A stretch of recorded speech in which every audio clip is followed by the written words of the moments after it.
Hello दोस्तों, आज के वीडियो में AIBE और सभी जुडिशरी एग्जाम्स के लिए उपयोगी फैमिली लॉ के 100 MCQs विद सॉल्यूशन लेकर के आए हैं।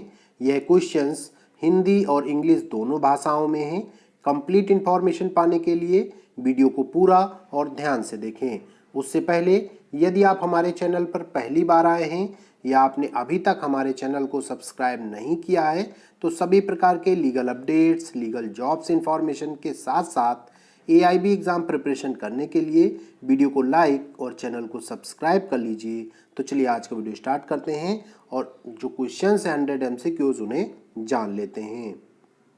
तो दोस्तों, पहला क्वेश्चन कहता है आपका हिंदू विधि का प्रथम स्रोत कौन सा है। तो 4 ऑप्शन दिए गए हैं। तो इन 4 ऑप्शंस में से जो ऑप्शन नंबर बी है श्रुति, ये राइट आंसर होगा। और जो राइट आंसर है उनको हमने हाईलाइट भी कर रखा है हिंदी वाले क्वेश्चंस में, और सेम क्वेश्चंस लेफ्ट साइड में इंग्लिश में दिए हुए हैं। तो जो इंग्लिश के स्टूडेंट्स हैं वो उसको इंग्लिश में पढ़ करके, और राइट आंसर वही ऑप्शन रहेगा। तो पहले का जो ऑप्शन नंबर बी है श्रुति, ये राइट आंसर होगा। नेक्स्ट आपका क्वेश्चन नंबर 2, वेदों के रचयिता कौन है। तो वेदों के रचयिता इसमें जो ऑप्शन नंबर सी है परम ब्रह्म, ये राइट आंसर हो जाएगा, दूसरे का सी। नेक्स्ट देखते हैं दोस्तों, क्वेश्चन नंबर 3 क्या कहता है, निम्नलिखित में कौन विधि का वर्णन करता है। तो 4 ऑप्शन दिए गए हैं। इनमें जो ऑप्शन नंबर ए है धर्म सूत्र, राइट आंसर होगा। नेक्स्ट है आपका क्वेश्चन नंबर 4, किसने लिखा है यदि शूद्र ब्राह्मण स्त्री से विवाह करता है तो उसके लिए मृत्यु एकमात्र दंड है। तो इसमें 4 ऑप्शन दिए गए हैं। तो इनमें जो ऑप्शन नंबर ए है मनु, ये राइट आंसर होगा। तो चौथे का ऑप्शन नंबर ए राइट होगा। नेक्स्ट है दोस्तों क्वेश्चन नंबर 5 देखते हैं। क्वेश्चन नंबर 5 कराए हिंदू विधि के आधुनिक स्रोत हैं। तो इन 4 ऑप्शंस में आपको बताना है कौन से हैं। तो इसका जो ऑप्शन नंबर डी है उपरोक्त सभी राइट आंसर होगा, क्योंकि जो न्यायिक निर्णय है, विधायन है, न्याय, साम्यता एवं सद्विवेक है, ये सब सही हैं। तो इसके आधार पर जो ऑप्शन नंबर डी है उपरोक्त सही है, राइट आंसर होगा। नेक्स्ट देखते हैं क्वेश्चन नंबर 6, इसमें कहता है निम्न में कौन सी कमेंट्रीज वाचस्पति मिश्र द्वारा लिखा गया है। तो 4 ऑप्शन दिए गए हैं। इनमें जो ऑप्शन नंबर सी है विवाद चिंतामणि, ये राइट आंसर होगा। तो 6 का ऑप्शन नंबर सी राइट होगा। नेक्स्ट है आपका क्वेश्चन नंबर 7, निम्न में कौन एक सहदायिकी का सदस्य नहीं है। तो इसमें 4 ऑप्शन दिए गए हैं। तो इसका जो ऑप्शन नंबर बी है माता, ये राइट आंसर हो जाएगा, 7 का बी राइट आंसर। नेक्स्ट देखते हैं दोस्तों क्वेश्चन नंबर 8, ये कह रहा है संयुक्त हिंदू परिवार का मौलिक सिद्धांत है। तो 4 ऑप्शन है। इनमें ऑप्शन नंबर जो सी है आपका सापिंडशिप, ये राइट आंसर हो जाएगा। नेक्स्ट है आपका क्वेश्चन नंबर 9, मिताक्षरा शाखा प्रवर्तनीय है। तो 4 ऑप्शन है। इनमें जो ऑप्शन नंबर डी दिया गया है उपरोक्त सभी, ये राइट आंसर होगा, क्योंकि उत्तर प्रदेश, मध्य प्रदेश, राजस्थान, इन सभी जगह प्रवर्तनीय होती है। तो इसके आधार पर जो ऑप्शन नंबर डी है उपरोक्त सभी, ये राइट आंसर हो जाएगा। नेक्स्ट देखते हैं दोस्तों क्वेश्चन नंबर आपका जो 10 है। क्वेश्चन नंबर 10 कहता है निम्न में मिताक्षरा किसने लिखा। तो 4 ऑप्शन है। इसमें जो ऑप्शन नंबर ए है विज्ञानेश्वर, ये राइट आंसर हो जाएगा, 10 का ए। नेक्स्ट है आपका क्वेश्चन नंबर 11, कहता है संयुक्त हिंदू परिवार में कौन विभाजन का दावा कर सकता है। तो इसमें जो है 4 ऑप्शन है। इसमें ऑप्शन नंबर जो बी है आपका विधवा, जिसे कि विडो भी कहते हैं, इसका राइट आंसर होगा। तो 11 का option number b right answer होगा। नेक्स्ट देखते हैं क्वेश्चन नंबर 12। क्वेश्चन नंबर 12 कहता है मिताक्षरा विधि के अंतर्गत संयुक्त परिवार संपत्ति सहदायिक संपत्ति में कौन जन्मना अधिकार प्राप्त नहीं करता। तो 4 ऑप्शन है। इसमें जो ऑप्शन नंबर बी है पुत्री, ये राइट आंसर होगा। नेक्स्ट है क्वेश्चन नंबर 13, प्राचीन हिंदू विधि का द्वितीय स्रोत है। तो 4 ऑप्शनों में ऑप्शन नंबर जो डी है स्मृतियां, राइट आंसर हो जाएगा, 13 का ऑप्शन नंबर डी।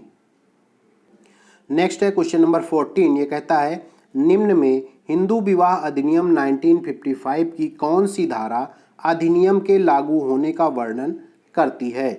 तो इसका जो ऑप्शन नंबर बी है धारा 2, ये राइट आंसर होगा, 14 का बी। नेक्स्ट है क्वेश्चन नंबर 15, हिंदू विवाह अधिनियम 1955 के अंतर्गत रूढ़ियों एवं प्रथाओं को परिभाषित किया गया है। तो कहाँ परिभाषित किया गया है? तो धारा 3A में किया गया है। तो इसके आधार पर जो ऑप्शन नंबर ए है आपका धारा 3A राइट आंसर होगा 15 का ए। नेक्स्ट देखते हैं दोस्तों क्वेश्चन नंबर 16। तो क्वेश्चन नंबर 16 कहता है हिंदू विवाह अधिनियम 1955 के अंतर्गत यदि कोई हिंदू धारा 5 के खंड 3 का उल्लंघन करता है तब विवाह होगा। तो 4 ऑप्शन है, इसमें ऑप्शन नंबर जो सी है वैध यानी वैलिड, ये राइट आंसर हो जाएगा 16 का ऑप्शन नंबर सी। नेक्स्ट है आपका क्वेश्चन नंबर 17 कहता है हिंदू विवाह अधिनियम 1955 के अंतर्गत दो सापिंडों के बीच अनुष्ठित विवाह है। तो 4 ऑप्शनों में जो ऑप्शन नंबर डी है शून्य, जिसे कि वाइड भी बोलते हैं, ये राइट आंसर होगा। तो 17 का option number D right answer होगा। क्वेश्चन नंबर 18 कहता है हिंदू विवाह अधिनियम 1955 की धारा 7 संबंधित है। तो 4 ऑप्शन में जो ऑप्शन नंबर बी है आपका विवाह के संस्कार, राइट आंसर होगा 18 का ऑप्शन नंबर बी। नेक्स्ट है क्वेश्चन नंबर 19 हिंदू विवाह अधिनियम 1955 के अंतर्गत विवाह के पंजीकरण से संबंधित धारा है। तो इसमें जो 4 ऑप्शन दिए गए हैं इनमें ऑप्शन नंबर जो डी है धारा 8 राइट आंसर हो जाएगा 19 का ऑप्शन नंबर डी। नेक्स्ट है आपका क्वेश्चन नंबर 20। तो क्वेश्चन नंबर 20 क्या कहता है इसे देख लेते हैं। तो क्वेश्चन नंबर 20 कह रहा है एक वाद में सर्वोच्च न्यायालय ने कहा था कि भारत में पति पत्नी का एक दूसरे के साथ रहने का अधिकार विधि की देन नहीं है, बल्कि यह अधिकार विवाह जैसी अवधारणा से अंतर्निहित है। यह नहीं कहा जा सकता कि हिंदू विवाह अधिनियम की धारा 9 संविधान के अनुच्छेद 14 तथा 21 का उल्लंघन करती है। वाद है, तो कौन से वाद में बात कही गई थी? तो ये बात कही गई थी सरोज रानी वर्सेस सुदर्शन कुमार में। तो इसके आधार पर जो 20 का ऑप्शन नंबर बी है सरोज रानी वर्सेस सुदर्शन कुमार, ये राइट आंसर होगा। क्वेश्चन नंबर 21 कहता है हिंदू विवाह अधिनियम 1955 के अंतर्गत धारा 11 के उपबंध संबंधित हैं। तो 4 ऑप्शंस में जो ऑप्शन नंबर ए है शून्य विवाह, राइट आंसर होगा 21 का ऑप्शन नंबर ए। नेक्स्ट है क्वेश्चन नंबर 22 हिंदू विवाह अधिनियम 1955 के अंतर्गत धारा 12 के उपबंध संबंधित हैं।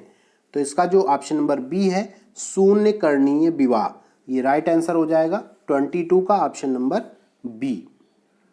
नेक्स्ट है आपका क्वेश्चन नंबर 23।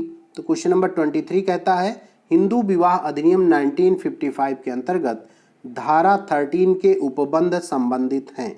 तो 4 ऑप्शंस में जो ऑप्शन नंबर सी है विवाह विच्छेद के आधार, ये राइट आंसर होगा 23 का ऑप्शन नंबर सी। नेक्स्ट है 24 नंबर कहता है हिंदू विवाह अधिनियम 1955 के अंतर्गत धारा 10 के उपबंध संबंधित हैं। तो 4 ऑप्शंस में ऑप्शन नंबर डी राइट होगा न्यायिक पृथक्करण, क्योंकि जो धारा 10 है वो न्यायिक पृथक्करण से संबंधित है।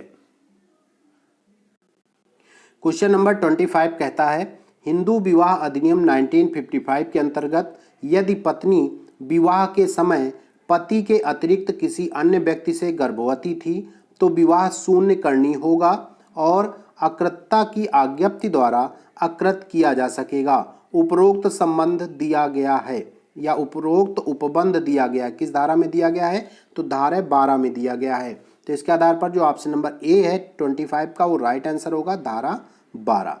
नेक्स्ट है आपका क्वेश्चन नंबर 26। ये कह रहा है हिंदू विवाह अधिनियम 1955 के अंतर्गत यदि प्रत्यार्थी की नपुंसकता के कारण विवाहोत्तर संभोग नहीं हुआ है तो विवाह शून्य करनी होगा और अकृतता की आज्ञप्ति द्वारा अकृत किया जा सकेगा।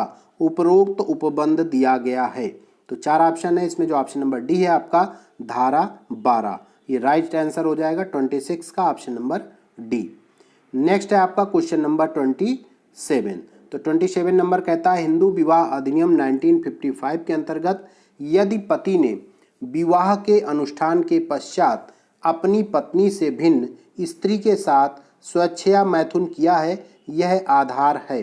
तो 4 ऑप्शन दिए गए, इसमें जो ऑप्शन नंबर सी है विवाह विच्छेद का, ये राइट आंसर होगा 27 का ऑप्शन नंबर सी।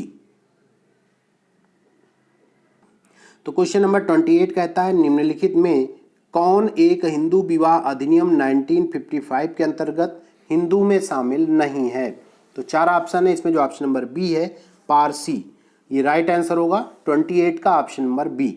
नेक्स्ट है क्वेश्चन नंबर 29, हिंदू विवाह अधिनियम 1955 के अंतर्गत धारा 13 खंड 2 में विवाह विच्छेद के लिए पत्नी को कितने आधार दिए गए हैं? तो 4 आधार दिए गए हैं, तो इसके आधार पर जो ऑप्शन नंबर सी है 29 का 4 वो राइट आंसर हो जाएगा।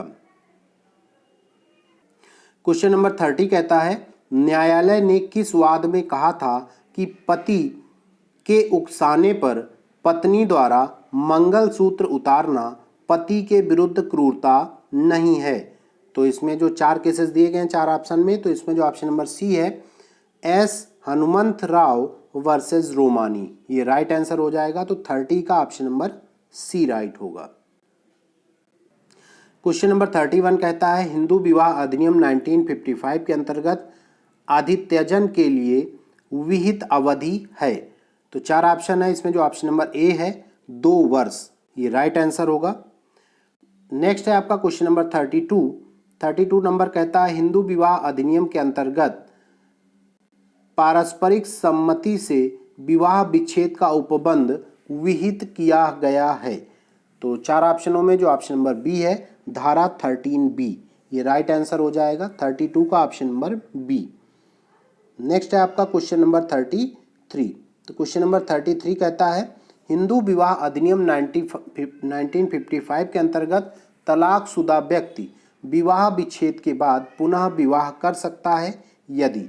4 ऑप्शन दिए गए हैं, इनमें जो ऑप्शन नंबर डी है आपका उपरोक्त सभी, ये राइट आंसर हो जाएगा क्योंकि ए बी सी इनमें तीनों में सही बातें बोली गई हैं। तो 33 का ऑप्शन नंबर डी राइट होगा।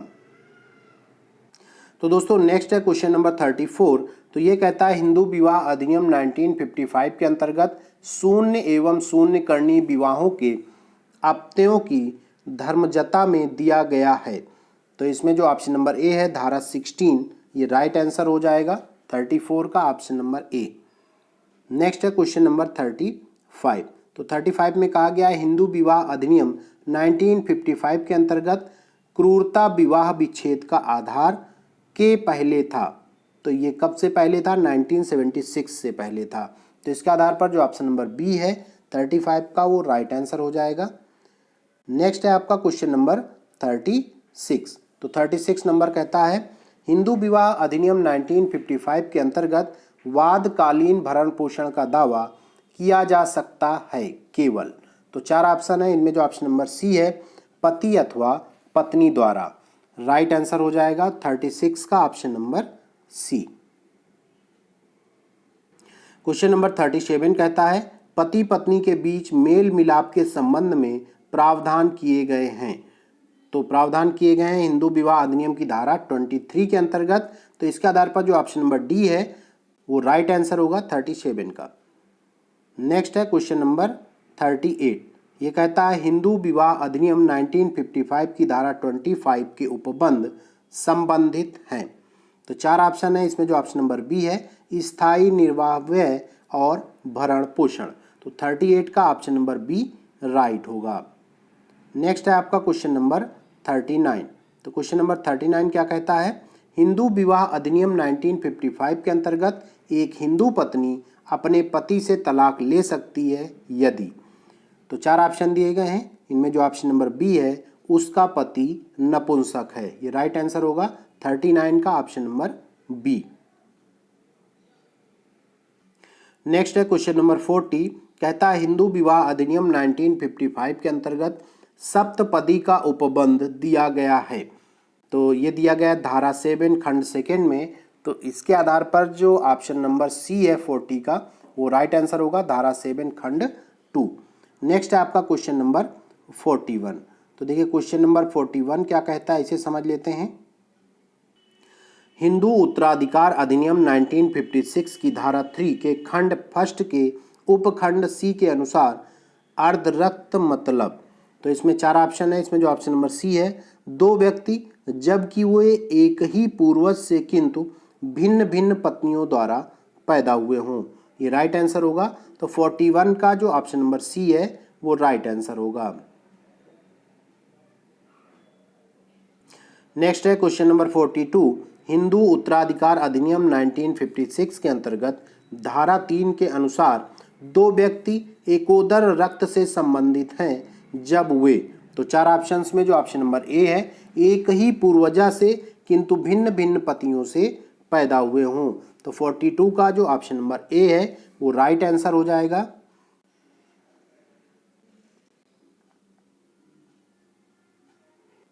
नेक्स्ट है क्वेश्चन नंबर 43, हिंदू उत्तराधिकार अधिनियम 1956 की निम्न में कौन सी धारा निर्वसीयत मृतक पुरुष की दशा में उत्तराधिकार के साधारण नियम का उपबंध करती है? तो धारा 8 करती है। तो इसके आधार पर जो ऑप्शन नंबर डी है धारा 8, ये राइट आंसर हो जाएगा। नेक्स्ट है क्वेश्चन नंबर 44, इसमें कहता है निम्नलिखित में कौन एक हिंदू उत्तराधिकार अधिनियम 1956 के अंतर्गत निम्न में कौन वर्ग फर्स्ट का उत्तराधिकारी नहीं है? तो चारों ऑप्शंस को पढ़ने के बाद जो ऑप्शन नंबर ए है, पुत्र की पुत्री का पुत्र, ये राइट आंसर होगा। 44 का ऑप्शन नंबर ए। नेक्स्ट देखते हैं क्वेश्चन नंबर 45।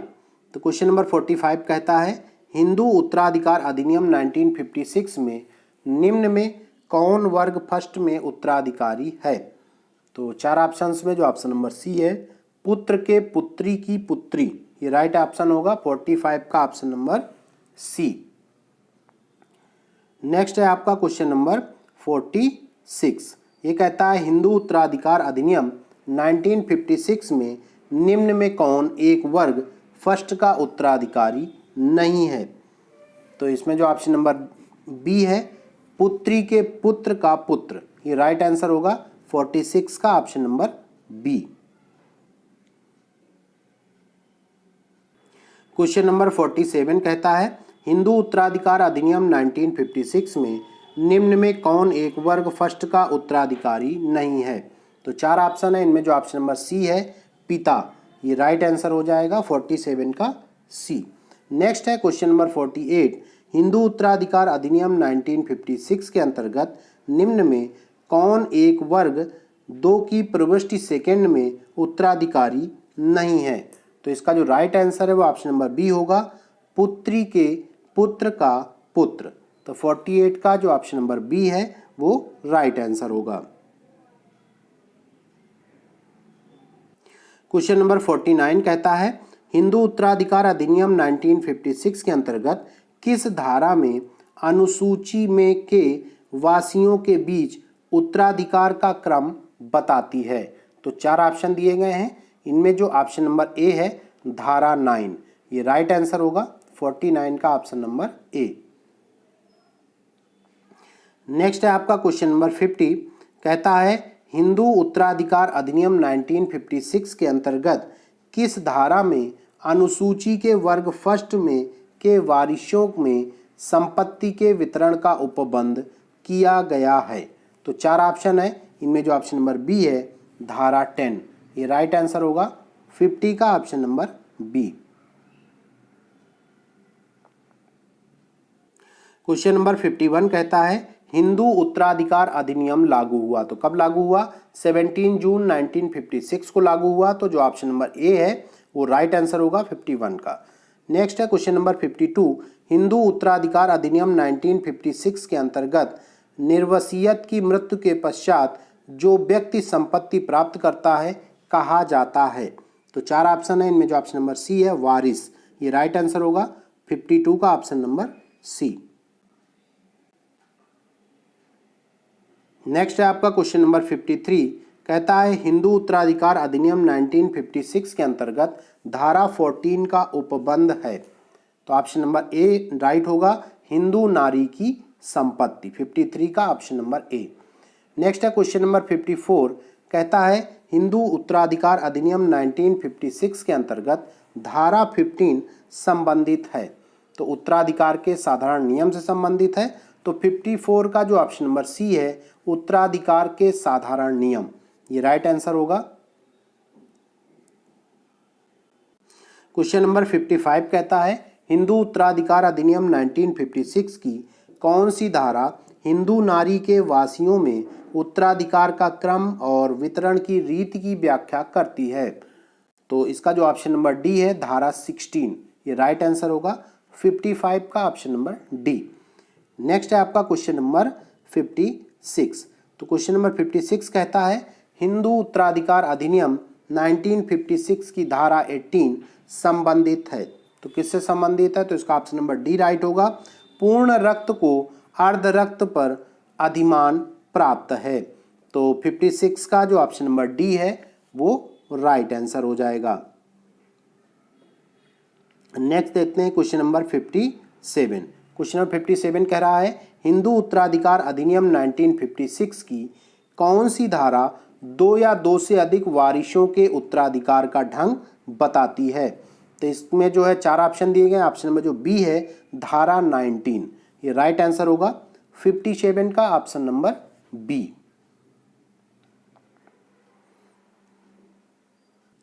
क्वेश्चन नंबर 58 कहता है हिंदू उत्तराधिकार अधिनियम में कौन संशोधन सहदायिकी संपत्ति में पुत्रों के समान पुत्रियों को जन्म से अधिकार प्रदान करती है? तो चार ऑप्शन में जो ऑप्शन नंबर ए है हिंदू उत्तराधिकार संशोधन अधिनियम 2005, ये राइट आंसर होगा। 58 का जो ऑप्शन नंबर ए है वो राइट होगा। क्वेश्चन नंबर 59 कहता है हिंदू उत्तराधिकार अधिनियम की धारा 20 संबंधित है। तो चार ऑप्शन है। ऑप्शन नंबर जो ए है गर्भ स्थित अपत्य का अधिकार, ये राइट आंसर होगा 59 का ऑप्शन नंबर ए। नेक्स्ट है आपका क्वेश्चन नंबर 60। ये कहता है हिंदू उत्तराधिकार अधिनियम 1956 की धारा 21 संबंधित है। तो इसका जो ऑप्शन नंबर बी है समसामयिक मृत्युओं के विषय में उपधारणा। तो 60 का जो ऑप्शन नंबर बी है वो राइट होगा। नेक्स्ट है आपका क्वेश्चन नंबर 61 कहता है हिंदू उत्तराधिकार अधिनियम 1956 के अंतर्गत धारा 22 संबंधित है। तो चार ऑप्शंस में जो ऑप्शन नंबर ए है कुछ दशाओं में संपत्ति अर्जित करने का अधिमानी अधिकार। तो 61 का जो ऑप्शन नंबर ए है वो राइट आंसर होगा। नेक्स्ट है आपका क्वेश्चन नंबर 62। ये कहता है हिंदू उत्तराधिकार अधिनियम 1956 की धारा 25 संबंधित है। तो किससे संबंधित है? तो हत्या करने वाला निर्गरित होगा। तो इसके आधार पे जो ऑप्शन नंबर बी है 62 का वो राइट आंसर हो जाएगा। क्वेश्चन नंबर 63 कहता है हिंदू उत्तराधिकार अधिनियम 1956 की धारा 26 संबंधित है। तो चार ऑप्शन है। इसमें जो ऑप्शन नंबर सी है संपरिवर्तियों के वंशज निर्हिरित होंगे, ये राइट आंसर है 63 का ऑप्शन नंबर सी। नेक्स्ट है क्वेश्चन नंबर 64। तो क्वेश्चन नंबर 64 कहता है हिंदू उत्तराधिकार अधिनियम 1956 की धारा 27 संबंधित है। तो चार ऑप्शन दिए गए। इसमें जो ऑप्शन नंबर डी है उत्तराधिकार जबकि वारिस निर्हित हो। तो 64 का जो ऑप्शन नंबर डी है वो राइट आंसर हो जाएगा। नेक्स्ट है आपका क्वेश्चन नंबर 65। तो क्वेश्चन नंबर 65 क्या कह रहा है कि निम्नलिखित में प्रथाओं के बारे में कौन एक सही है? तो इसका जो ऑप्शन नंबर डी है उपरोक्त सभी राइट होगा क्योंकि प्रथाओं से संबंधित ए बी सारे सही हैं। तो इसका जो फाइनल 65 का राइट होगा वो ऑप्शन नंबर डी होगा। नेक्स्ट है आपका क्वेश्चन नंबर 66। तो ये कहता है हिंदू अप्राप्तव्यता और संरक्षकता अधिनियम 1956 की कौन सी धारा में संरक्षक और नैसर्गिक संरक्षक को परिभाषित किया गया है? तो धारा 4 में परिभाषित किया गया है। तो 66 का जो ऑप्शन नंबर बी है वो राइट आंसर होगा। क्वेश्चन नंबर 67 कहता है हिंदू अप्राप्त वयता और संरक्षकता अधिनियम 1956 के अंतर्गत अवयस्क अधर्मज लड़के तथा अधर्मज अविवाहिता लड़की की दशा में नैसर्गिक संरक्षक हैं। तो चार ऑप्शन है। ऑप्शन नंबर जो सी है माता और उसके पश्चात पिता। तो 67 का जो ऑप्शन नंबर सी है वो राइट आंसर होगा। नेक्स्ट है आपका क्वेश्चन नंबर 68। क्वेश्चन नंबर 68 कहता है हिंदू अप्राप्तवयता और संरक्षकता अधिनियम 1956 के अंतर्गत विवाहित लड़की की दशा में नैसर्गिक संरक्षक है? तो 68 का जो ऑप्शन नंबर ए है पति, ये राइट आंसर हो जाएगा 68 का ऑप्शन नंबर ए। नेक्स्ट है क्वेश्चन नंबर 69। क्वेश्चन नंबर 69 कहता है हिंदू अप्राप्तवयता एवं संरक्षकता अधिनियम 1956 के अंतर्गत कौन सी धारा में दत्तक पुत्र को प्राकृतिक संरक्षक दिया गया है? 4 ऑप्शन है इसमें, ऑप्शन नंबर जो बी है धारा 7 राइट आंसर होगा 69 का option number b. Question number 70 कहता है हिंदू अप्राप्तवयता एवं संरक्षकता अधिनियम 1956 की किस धारा में नैसर्गिक संरक्षक की शक्तियां दी गई हैं? तो ये धारा 8 में दी गई हैं, तो 70 का जो ऑप्शन नंबर सी है धारा 8 ये राइट आंसर हो जाएगा। नेक्स्ट है आपका क्वेश्चन नंबर 71। ये कहता है हिंदू अप्राप्तवयता एवं संरक्षकता अधिनियम 1956 की किस धारा में वसीयती संरक्षक और उनकी शक्तियां दी गई हैं? तो धारा 9 में दी गई हैं, तो 71 का जो ऑप्शन नंबर डी है वो राइट आंसर होगा सेक्शन 9। नेक्स्ट है आपका क्वेश्चन नंबर 72। 72 कहता है गीता हरिहरन बनाम रिजर्व बैंक ऑफ इंडिया का वाद संबंधित है? तो ये संरक्षकता से संबंधित है, तो 72 का जो ऑप्शन नंबर ए है संरक्षकता ये राइट आंसर हो जाएगा। क्वेश्चन नंबर 73 कहता है न्यायालय द्वारा किसी भी व्यक्ति के किसी हिंदू अप्राप्तवय का संरक्षक नियुक्त या घोषित किए जाने में अप्राप्तवय के कल्याण पर सर्वोपरि ध्यान रखा जाएगा। हिंदू अप्राप्तवयता एवं संरक्षकता अधिनियम 1956 की किस धारा में उपरोक्त को दिया गया है? तो धारा 13 में दिया गया है, तो इसका जो ऑप्शन नंबर डी है 73 का वो राइट आंसर होगा। नेक्स्ट है आपका क्वेश्चन नंबर 74।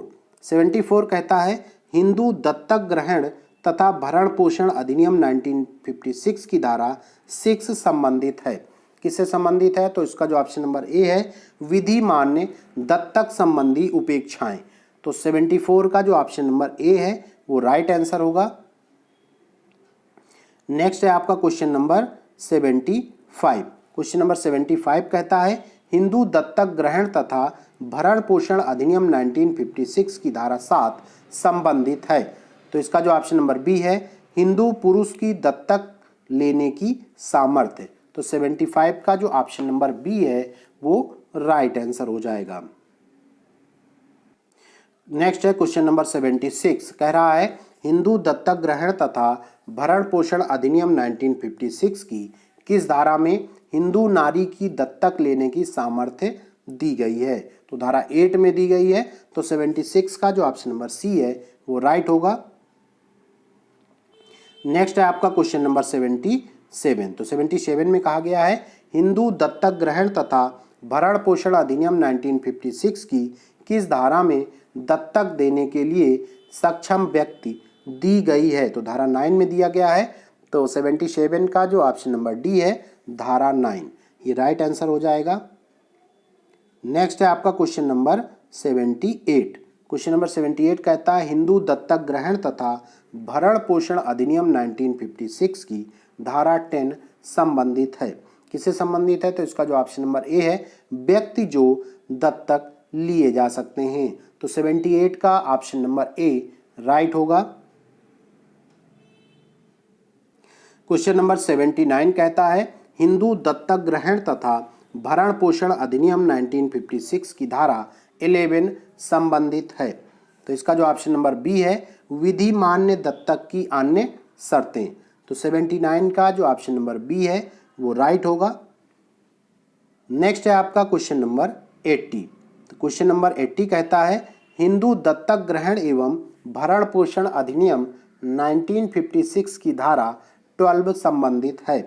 तो दत्तक के परिणाम से संबंधित है, तो 80 का जो ऑप्शन नंबर सी है दत्तक के परिणाम ये राइट आंसर हो जाएगा। नेक्स्ट है आपका क्वेश्चन नंबर 81। तो क्वेश्चन नंबर 81 क्या कहता है, हिंदू दत्तक तथा भरण पोषण अधिनियम 1956 के अंतर्गत यदि दत्तक किसी पुरुष द्वारा लिया जाना है और दत्तक में लिया जाने वाला व्यक्ति नारी है, तब दत्तक पिता दत्तक लिए जाने वाले व्यक्ति से आयु से कम बड़ा हो। तो कितना बड़ा हो, तो 21 ईयर्स होना चाहिए। तो दोस्तों इसका जो ऑप्शन नंबर डी है 21 वर्ष यानी 21 वर्ष, ये राइट आंसर हो जाएगा। क्वेश्चन नंबर 82 कहता है, हिंदू दत्तक ग्रहण एवं भरण पोषण अधिनियम 1956 का कौन संशोधन विवाहित महिलाओं का दत्तक ग्रहण करने का अधिकार देता है। तो चार ऑप्शनों में ऑप्शन नंबर जो सी है संशोधन 2010 राइट आंसर होगा। तो 82 का जो ऑप्शन नंबर सी है वो राइट होगा। नेक्स्ट है आपका क्वेश्चन नंबर 83। तो क्वेश्चन नंबर 83 कहता है, हिंदू दत्तक ग्रहण एवं भरण पोषण अधिनियम 1956 में धारा 18 का उपबंध संबंधित है। तो चार ऑप्शन है इसमें, जो ऑप्शन नंबर ए है पत्नी का भरण पोषण, ये राइट आंसर हो जाएगा 83 का ए। नेक्स्ट है क्वेश्चन नंबर 84। तो क्वेश्चन नंबर 84 कहता है, हिंदू दत्तक एवं भरण पोषण अधिनियम 1956 में धारा 19 का उपबंध संबंधित है। विधवा पुत्र वधू का भरण पोषण से संबंधित है। तो 18 का जो ऑप्शन नंबर बी है विधवा पुत्र वधू का भरण पोषण, ये राइट आंसर हो जाएगा। क्वेश्चन नंबर 85 कहता है, हिंदू दत्तक एवं भरण पोषण अधिनियम 1956 में धारा 20 का उपबंध संबंधित है। तो किससे उपबंधित है, तो दोस्तों इसका जो ऑप्शन नंबर सी है अपत्यों एवं वृद्ध जनकों का भरण पोषण। तो 85 का जो ऑप्शन नंबर सी है वो राइट आंसर होगा। नेक्स्ट है क्वेश्चन नंबर 86। क्वेश्चन नंबर 86 कहता है कि हिंदू दत्तक एवं भरण पोषण अधिनियम 1956 में धारा 22 का उपबंध संबंधित है। तो ये आश्रितों के भरण पोषण से संबंधित है। तो 86 का जो ऑप्शन नंबर डी है वो राइट आंसर हो जाएगा। नेक्स्ट है आपका क्वेश्चन नंबर 87। तो ये कहता है, एक वाद में सर्वोच्च न्यायालय ने निर्धारित किया कि पत्नी का भरण पोषण पति का वैयक्तिक दायित्व है, वाद है। तो चार वाद दिए गए हैं इसमें, जो ऑप्शन नंबर ए है बिमल बेन अजीत भाई पटेल बनाम BA पटेल, ये राइट आंसर होगा। तो 87 का जो ऑप्शन नंबर ए है वो राइट आंसर होगा। क्वेश्चन नंबर 88 कहता है, एक वाद में न्यायालय ने निर्धारित किया कि पत्नी द्वारा पति की सहमति के बिना गर्भपात करा लेना पति के प्रति क्रूरता है, वाद है। तो इसमें चार केसेस में जो ऑप्शन नंबर बी दिया गया है गिरीश डंगवाल बनाम श्रीमती सुषमा डंगवाल, ये राइट आंसर होगा। 88 का जो ऑप्शन नंबर बी है। नेक्स्ट है क्वेश्चन नंबर 89।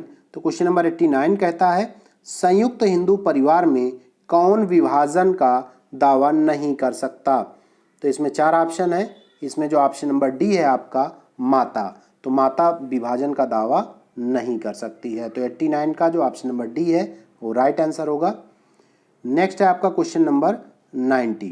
तो क्वेश्चन नंबर 90 कहता है, किसने लिखा है कि पति पत्नी का स्वामी है, सर्वेश्वर है। जब तक पति जीवित है पत्नी को उसकी आज्ञा माननी चाहिए, पत्नी को पति की पूजा करनी चाहिए, चाहे पति चरित्रहीन हो, कोई गुण ना हो या गुंडा हो। तो इसमें चार ऑप्शन दिए गए हैं। तो इसका जो ऑप्शन नंबर बी है मनु द्वारा मनु स्मृति में। तो 90 का जो ऑप्शन नंबर बी है वो राइट आंसर होगा। क्वेश्चन नंबर 91 कहता है, एक हिंदू पत्नी अपने पति से अलग रहने व भरण पोषण प्राप्त करने की हकदार नहीं होगी यदि। तो चार ऑप्शन दिए गए, इनमें जो ऑप्शन नंबर डी है पत्नी अश्वी है, ये राइट आंसर होगा। तो 91 का जो ऑप्शन नंबर डी है वो राइट होगा। नेक्स्ट है आपका क्वेश्चन नंबर 92। इसमें कहता है, फैक्टम वैलेट का सिद्धांत संबंधित है, विवाह से संबंधित है। तो 92 का जो ऑप्शन नंबर बी है विवाह से, ये राइट आंसर होगा। नेक्स्ट है आपका क्वेश्चन नंबर 93। तो जो क्वेश्चन नंबर 93 इसमें कह रहा है, हिंदू उत्तराधिकार अधिनियम 1956 के अंतर्गत वर्ग 2 के उत्तराधिकारियों में एंट्री 5th में है। तो 4 ऑप्शन है इसमें, जो ऑप्शन नंबर बी है पिता की माता पिता का पिता, ये राइट आंसर होगा। 93 का जो ऑप्शन नंबर बी है वो राइट आंसर होगा। क्वेश्चन नंबर 94 कहता है कि इस वाद में सर्वोच्च न्यायालय ने कहा था कि वे लोग हिंदू हैं जो अपने आप को हिंदू कहते हैं तथा हिंदू धर्म एवं संस्कृति के अनुसार आचरण करते हैं। तो 4 ऑप्शन देखिए इसमें, जो ऑप्शन नंबर ए है यज्ञ पुरुष दास जी बनाम मूलदास, ये राइट आंसर होगा 94 का जो ऑप्शन नंबर ए। नेक्स्ट है आपका क्वेश्चन नंबर 95। ये कहता है हिंदू विवाह अधिनियम 1955 लागू हुआ। तो कब से लागू हुआ जानेंगे। तो दोस्तों हिंदू विवाह अधिनियम 18 मई 1955 को लागू हुआ था। तो 95 का जो ऑप्शन नंबर ए है वो राइट आंसर होगा। नेक्स्ट है आपका क्वेश्चन नंबर 96। हिंदू उत्तराधिकार अधिनियम 1956 लागू हुआ। कब लागू हुआ। तो इसका जो ऑप्शन नंबर बी है 17 जून 1956 को। तो 96 का जो ऑप्शन नंबर बी है वो राइट आंसर होगा। नेक्स्ट है क्वेश्चन नंबर 97। इसमें कहता है हिंदू अप्राप्तव्यता और संरक्षकता अधिनियम 1956 लागू हुआ। कब लागू हुआ। तो इसका जो ऑप्शन नंबर सी है 25 अगस्त 1956 को, ये राइट आंसर होगा। 97 का जो ऑप्शन नंबर सी है। क्वेश्चन नंबर 98 कहता है हिंदू दत्तक एवं भरण पोषण अधिनियम 1956 लागू हुआ। तो 21 दिसंबर 1956 को लागू हुआ था। तो 98 का जो ऑप्शन नंबर डी है वो राइट आंसर होगा। नेक्स्ट है आपका क्वेश्चन नंबर 99। तो क्वेश्चन नंबर 99 कहता है हिंदू उत्तराधिकार अधिनियम 1956 के अंतर्गत यदि हिंदू नारी निर्वसियत मरती है तब उत्तराधिकार का साधारण नियम है। तो इसका ऑप्शन नंबर ए राइट होगा। पति, पति के उत्तराधिकारी, माता और पिता, पिता के उत्तराधिकारी। तो 99 का जो ऑप्शन नंबर ए है वो राइट आंसर होगा। नेक्स्ट है और आज के वीडियो का लास्ट क्वेश्चन भी है, क्वेश्चन नंबर 100। हिंदू दत्तक ग्रहण एवं भरण पोषण अधिनियम 1956 के अंतर्गत आश्रितों की परिभाषा है। तो धारा 21 में दी गई ये परिभाषा। तो क्वेश्चन नंबर 100 का जो ऑप्शन नंबर बी है वो राइट आंसर होगा। तो इस प्रकार से दोस्तों यहाँ पर हमने आपको 100 क्वेश्चंस बताए और ये आपके स्टडी के लिए बहुत ही महत्वपूर्ण होंगे। बहुत बहुत धन्यवाद।